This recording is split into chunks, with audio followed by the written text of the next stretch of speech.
Okay, guys, here we go with some more hidden gems from the 1985 set. Basically, these are guys who you draft in the later rounds of your draft, guys who just fill out your roster and guys who could really help beef up your bench a little bit. One guy who I look at is Ed Romero from the Milwaukee Brewers. You see all of his position eligibility there. Basically, this guy is your infield super sub.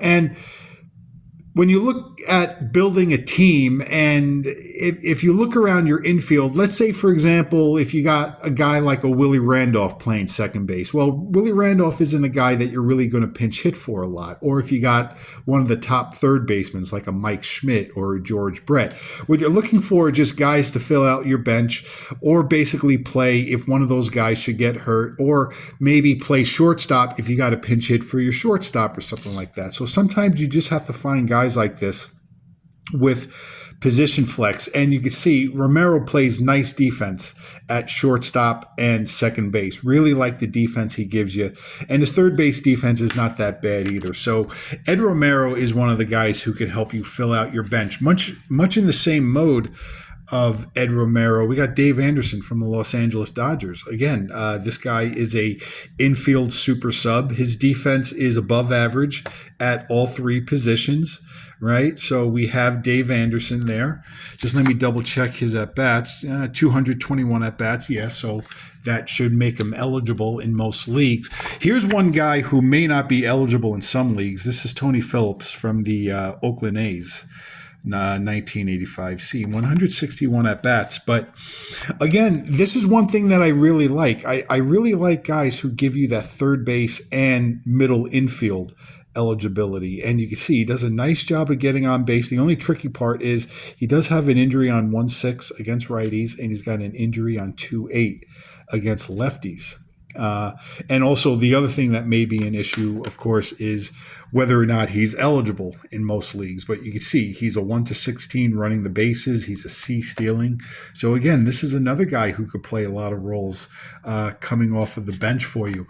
Here's a guy who really built a nice career for himself later in his years, after he wasn't necessarily, or after his playing every day days were behind him. Davey Lopes. Now, Davey Lopes in 1985, he was on the Chicago Cubs, right?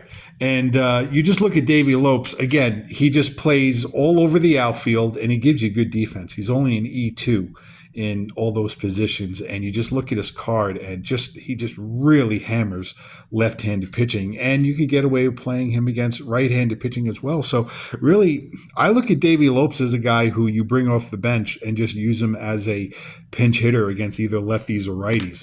It's great to have that kind of flexibility on your team when you could bring a bat off your bench, and it's not like one of those deals where if your opponent makes a move out of the pen, then you have to turn around and make another move at pinch hitter. And I also love the fact that he's a double-A stealing, 1-17 running the bases. So absolutely love what you get out of Davey Lopes for 1985. Here's a guy who only had 246 at-bats for the 1985 Cincinnati Reds, but absolutely love what you get out of Gary Redus. Look at this, double-A stealing. He plays left field at a very high level. You could play him in center field. I mean, you could make an argument that this guy can actually start for you.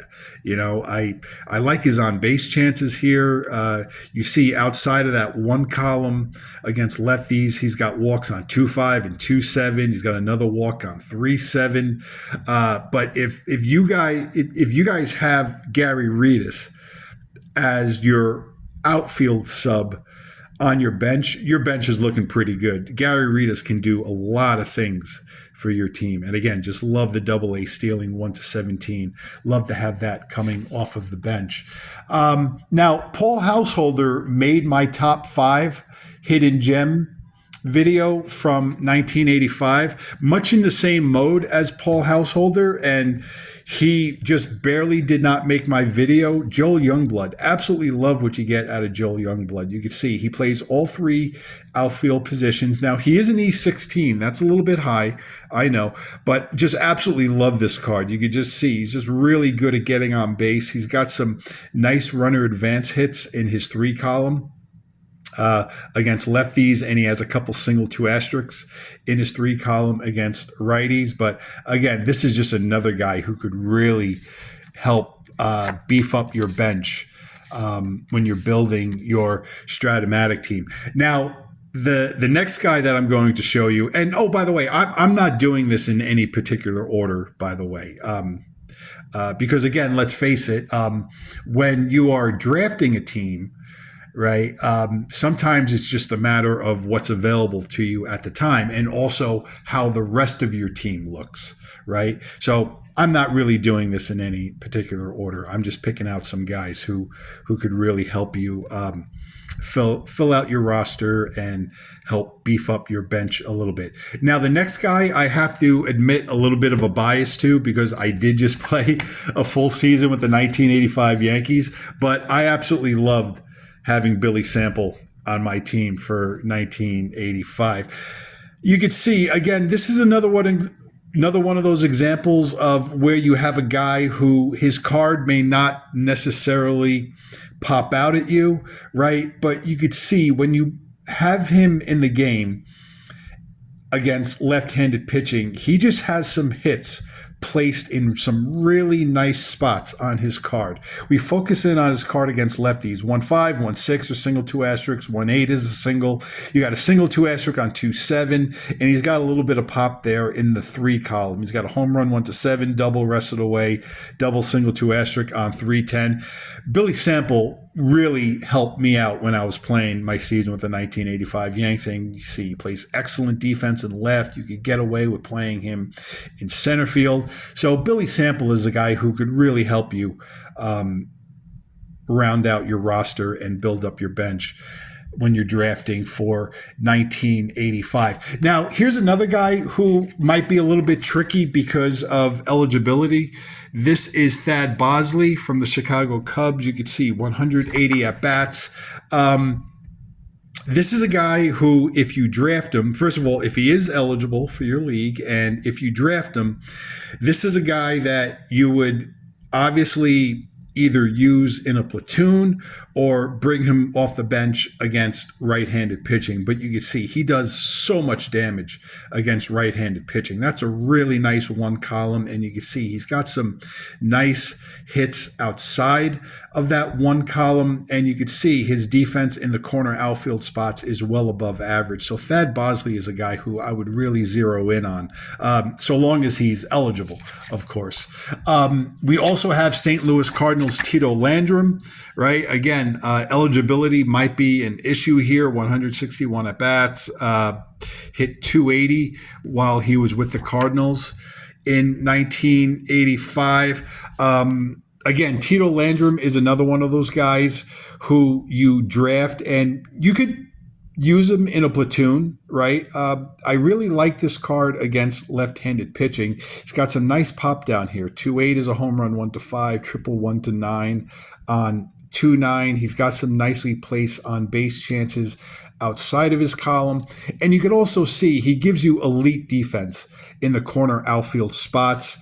He can run the bases pretty well. He is a 1-15 running the bases, so I really like that. So Tito Landrum is a guy who could really help beef up your outfield depth. Now, here's a guy who did some damage in only 210 at-bats for the Seattle Mariners, Ivan Calderon. We look at him, right? He plays all three outfield positions, and again, this is a guy that you could use as a outfield super sub. And again, I really like it when you have guys who you could bring off the bench who are really not affected either way by what pitchers they face. Again, this is a guy who you could bring off the bench, and if your opponent makes a change at pitcher, you don't have to then sub him out. I really like what you get out of Calderon. Look at all this pop here in the one column.